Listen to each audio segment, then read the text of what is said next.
Madaamin naa jaalattuu jettanii ijoollee baay'een jechuudha.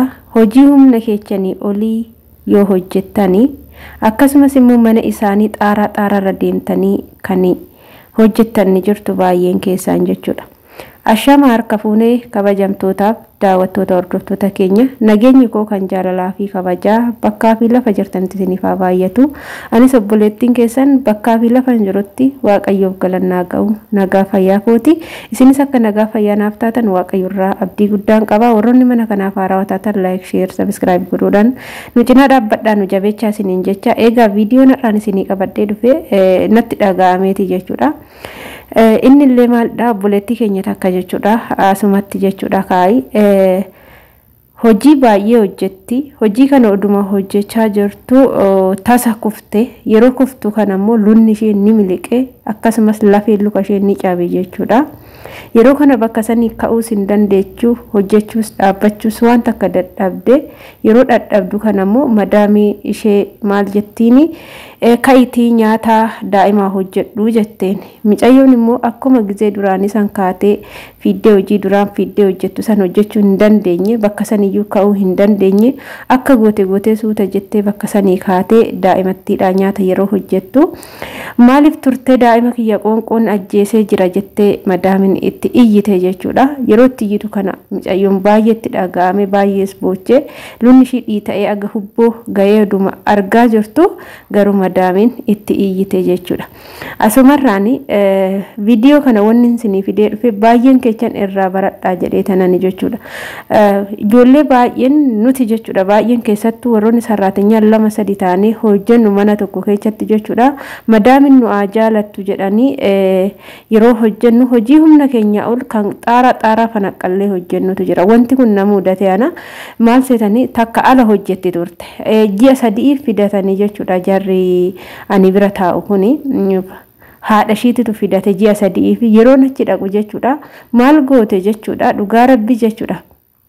Kinu firni nyaanni irratti nyaatamu kana fa'a sakiruudhaan qoffortee firnumaan banamne kana kan isaanu hin jenne bantee ta'onni goote akka ho'iitti ana yoo akkanatti hojjetamuu baate dasinan jedhu yoo jettu madaamii afuutti akka ho'ii goggodhatte jechuudha. Ani ufuma jedheetu man ishee ilaala saniin booda gizee saniin madaamiin tun naa jejju jettee xaaraarra ol korti jechuudha.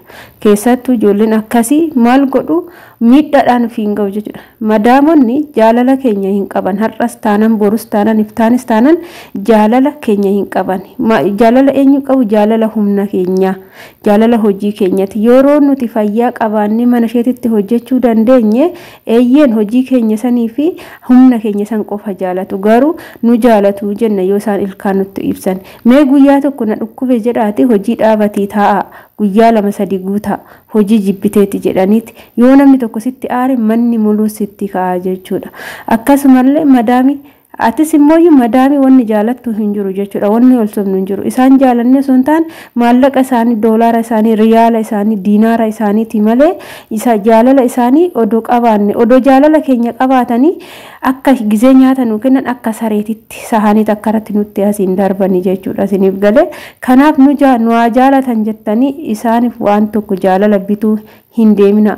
Fayyaan faaya yoo fayyaa qabaattanii manni sun yoo isinii ta'uu baate humni keessa yoo jiraate fayyaan keessa yoo jiraate mana sanii gadi baatanii mana biraa deemtanii hojjetachuu ni dandeessu jechuudha.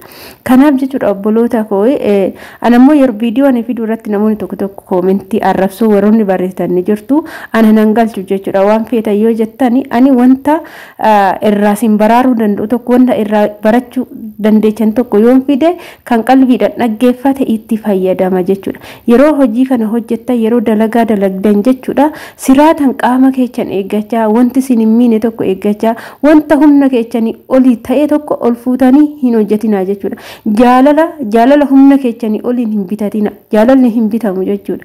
Maaliif jennaan amma isaan sobaniiti wanna takka jechuudha. nun jaalatan ni sobu waan ta'eef har'as yoon ba'e bakka biraa deemee hojjechuuf yoonan fayyaa qabaadhe yoonan qaamni koo kuni fayyaa qabaate qofaadha jechuudha. Amma obboleettii keenyatti yoon sin deebise mucayyoon tun yookaan mana yaalaan geechine yookaan sukkumtuu tokko finneef daa'imattiin tun akkanatti lunni dhukkube dhiita'e agooyii ga'ee jira jechuudha. Inna tasa kufte beekteetii miti garuu ishiin tasa kufteeti immoo lunni kun dhiita'e ni argiti akka lafeen cabes ni argiti jechuudha. Sukkumtuu si fida akkasin jenne maal jaaddi hojii mana ishee san keessa kan hin hojjetamne san akkam hin hojjetne akkam kanan goone akkam daa'ima kiyya daftee nyaata hin finne jettee lolteeni jechuudha. Obboleettii keenya kanatti dhagaamee boochi immoo maamiti bishaanuma inna akkas isaa fuulduratti yoo bu'aasirii hin gammadu jechuudha. Arabdoonni malee wanni si rifatan tokko hin jiru jechuudha. Kanaaf har'a yoo of eeggannoo goone malee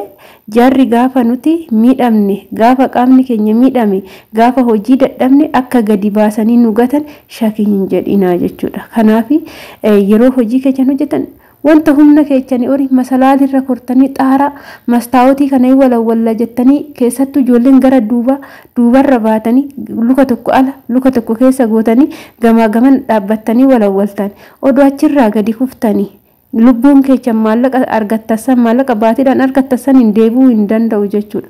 Inna kanaaf wanta akkasii san hin hojjetinaa jechuudha. Wanta fedha yaa jedhan madaamoon illee hin dhagayinaa fi wanta humna keessanii oli jechuudha. Maaliif jennaan wanta si miidhuu danda'u tokko ijaan laaltee beekta wanti kun na miidhinaa laata jettee waan sodaattuuf wanta sodaattu tokko immoo odoo onni hin jedhin ittiin deemina. Akkasumallee caammaa saramikii irra gizee deemtan caammaa kaawwattan adda baafadhaa jechuudha. Wanni kun ana mataa koo na mudate waan ta'eef irra dhaabbadhee isinitti hima.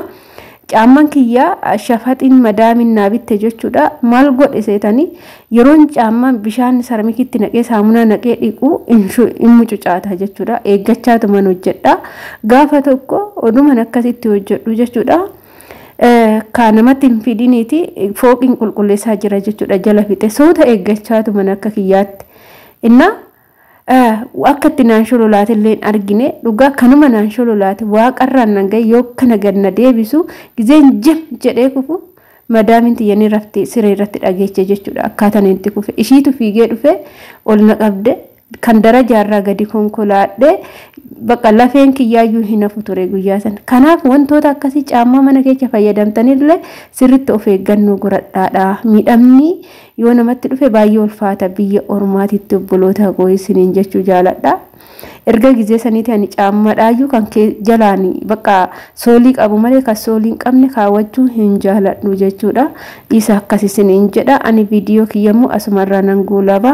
Turtii na wajjin gootaniif ulfaadha galatooma jecha viidiyoo kanammoo hanga dhumaatitti dhaggeeffadhaadha. Sheer godhaadha nama biraa fayyaduu danda'a waan ta'eef akkasiidha. Hanga viidiyoo biraatitti walitti deemnutti turtii gaarii isiniif haa ta'u.